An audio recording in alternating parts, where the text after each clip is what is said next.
Fox News alert, Beijing is drenched in pageantry for the Trump trip. He's the first president in 50 years to walk through the Temple of Heaven. Ford was the last one in. The Confucian Temple, built in the 1400s during the Ming Dynasty. Only the emperor was allowed to step inside. It's where he prayed for good weather. Trump, a Protestant, went inside and made it rain. More on that later. First, the party started at China's Great Hall, right across the street from Tiananmen Square. Trump wasn't in a tank, he was in the Beast, and pulled up to shake hands with Xi. And it was a long shake, 15 seconds. Some friendly patting. Both men stood still, no one leaned in. Who won? Some call it a draw, but Xi did release first. And then Trump hit him with a little pat in the back. Body language experts say that was a power move. The fashion police noticed that POTUS rocked a red tie, which experts say aligned visually with the dominant ceremonial palette of China. Xi wore a purple tie to evoke the symbolism of the purple forbidden city, the center of Chinese power. Didn't see a lot of hostility. Diplomats on the ground actually say there was a lot of chemistry. Xi, who tends to be more reserved in public, put on a show.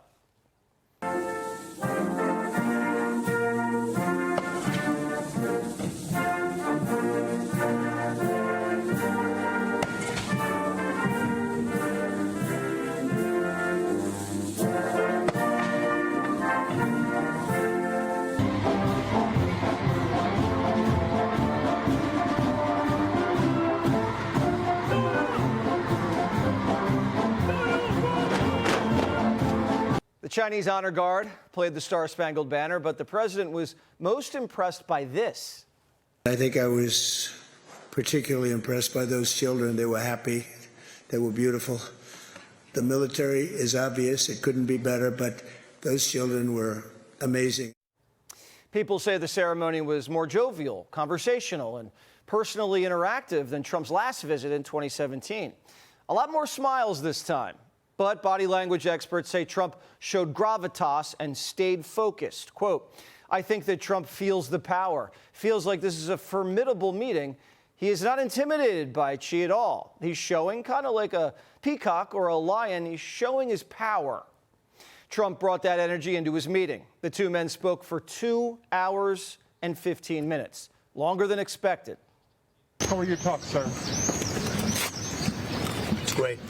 Did you talk about Taiwan? Great place. Incredible. China's beautiful. Xi said some beautiful words, too. Both China and the United States stand to gain from cooperation and lose from confrontation.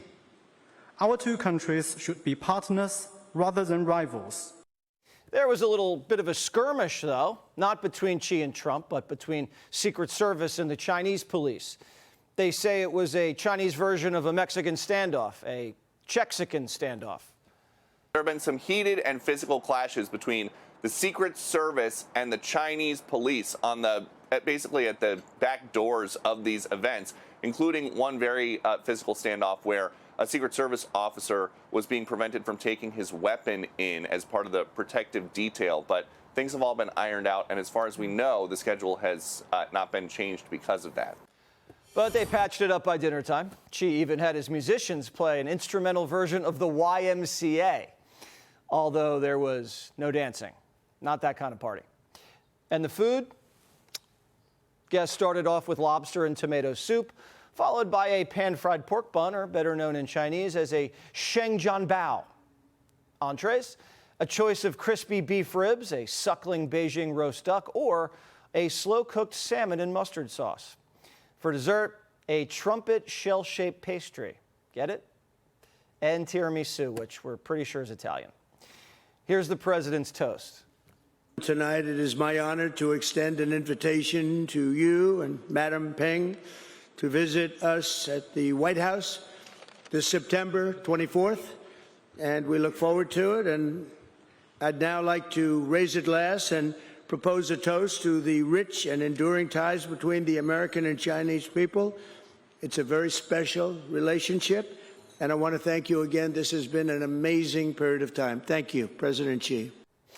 Out of respect, the president, who doesn't drink, imagine if he did, even took a sip of champagne.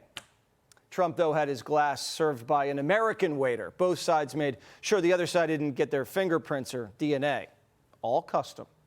The White House is taking all the necessary protocols. They're all using burner phones this week. But despite everything, Trump says our two nations have more things in common than not. As allies in World War II, President Franklin Roosevelt's mentions of the brave people of China, that's what they were, drew loud cheers in his speeches in the United States, and everybody loved what he had to say. Just as many Chinese now love basketball and blue jeans. Chinese restaurants in America today outnumber the 5 largest fast food chains in the United States, all combined. That's a pretty big statement. There's one thing that both men understand very well: money. The people of China and the United States are both great peoples. Achieving the great rejuvenation of the Chinese nation and making America great again can go hand in hand. We can help each other succeed and advance the well-being of the whole world. Xi told Trump China's open for business, even wider than before. We hope that's true because that's music to the president's ears. So I'm in China. We had the greatest CEOs in the whole world. We had about 30 of them, and they were pitching President Xi on doing business in China. I think they were successful. Musk was there, even brought his son, X. Elon says X is learning Mandarin. Jesse Jr. is learning Spanish. And the Doge Master was kind of a celebrity. Everyone lining up to take pictures with the world's richest man, even Apple's Tim Cook. The feeling among the business community, upbeat. NVIDIA's CEO, AKA the chip guy, he was there and he was pumped. President Trump and President Xi have a wonderful relationship, and we have great hopes that we will build upon the great relationship and improve the relationship of our two nations. NVIDIA's coming home with a pretty big deal. The White House just gave them the green light to sell their AI chips to China. But remember, not the best ones. They'll still be happy. Besant says he's going to make China play by the rules so that we don't all get slaughtered by robots. The U.S. is the undisputed leader in the world here. We have the greatest AI companies. We're actually going to be discussing the AI guardrails with the Chinese. We're going to set up a protocol in terms of, how do we go forward with best practices for AI to make sure non-state actors don't get a hold of these models. By getting in business with the Chinese, we're hoping it makes them less hungry for Taiwan. China doesn't have the chip tech to beat us in the AI race, and the island's producing about 90% of the world's best semiconductors. And the Chinese have been salivating over Taiwan for geographic reasons, historical reasons. But now that it's an AI island, if they can't hack them, they just want to grab them. But we told them, pause off. China wants to invade Taiwan? Well, I think China's preference is probably to have Taiwan willingly, voluntarily join them. In a perfect world, what they would want is some vote or a referendum in Taiwan that agrees to fold in. I think that's what they would prefer. Ultimately, it's featured prominently in President Xi's mandate in the time he's been in office. He's made clear that what they call reunification, that's what they call it, is something that has to happen at some point. We think it would be a terrible mistake to force that through force or anything of that nature. There would be repercussions for that globally, not just from the United States. The Chinese want to boom, but we can boom together. We already opened our country up, and they didn't. No more suckers. The Chinese are also buying more soybeans and energy. And by the way, Trump and Xi talked about Iran. We'll cover that in the next block. And while we're at it, how about some big, beautiful Boeings? What does he want from the U.S.?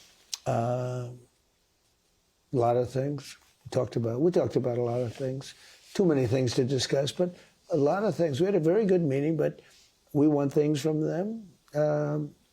One thing he agreed to today is going to order 200 jets. That's a big thing, Boeing's. Boeing.